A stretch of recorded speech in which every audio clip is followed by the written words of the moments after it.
বন্ধুসকল back to my YouTube channel PSM blogs. তো guys আজি কোনটো বাইক দেখাম আপোনালোকে থাম্বনেইলত দেখাই পাইছে। যদি ভিডিঅ'টো ভাল লাগে এটা লাইক কৰি দিব আৰু চেনেলটোক ছাবস্ক্ৰাইব কৰি দিব।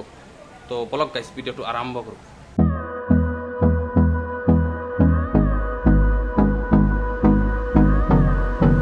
তো গাইজ আপোনালোকে দেখাই পাইছে FZS BS6 বাইক হয়। এইটো কালাৰটো চাওক, বেগুনা কালাৰ হয়, এইটো ধুনীয়া কালাৰ, একদম মজা হৈ আছে। আপোনালোকে দেখাই পাইছে।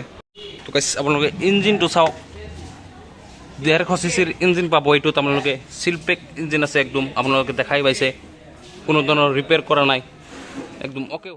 তো গাইজ এইটোত আপোনালোকে ডাবল ডিস্ক ব্ৰেক পাব, লগত ABS ব্ৰেক পাব। এইটো দেখাই দিওঁ আপোনালোকক, চাওক ইয়াতো এটা ডিস্ক ব্ৰেক পাব। তো গাইজ টায়াৰটো চাওক, বিলকুল নতুন টায়াৰ আছে এইটোত। এইটো দেখাই দিওঁ আপোনালোকক,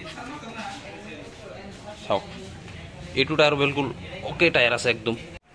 যদি আপোনালোকে এইটো বাইক পাৰ্চেছ কৰিব বিচাৰে তেনেহ'লে বহুত সহজত পাৰ্চেছ কৰিব পাৰে। এইটো বয়সটো হৈছে 2 বছৰ, কাগজ পাতি সকলো ক্লিয়াৰ আছে। এইটোত আপোনালোকে 5 বছৰৰ ইঞ্চুৰেঞ্চ পাব। তো প্ৰাইচটো আহিব 90,000, 90,000 টকাত এইটো বাইক আপুনি বহুত সহজত পাৰ্চেছ কৰিব পাৰে। কণ্টেক্ট নাম্বাৰটো ডিছক্ৰিপশ্যনত দি দিম, তাৰ পৰাই কণ্টেক্ট কৰি ল'ব পাৰিব। তো গাইজ আজিৰ কাৰণে এইখিনি। যদি ভিডিঅ'টো ভাল লাগে এটা লাইক কৰি দিব আৰু চেনেলটোক ছাবস্ক্ৰাইব কৰি দিব। Bye bye.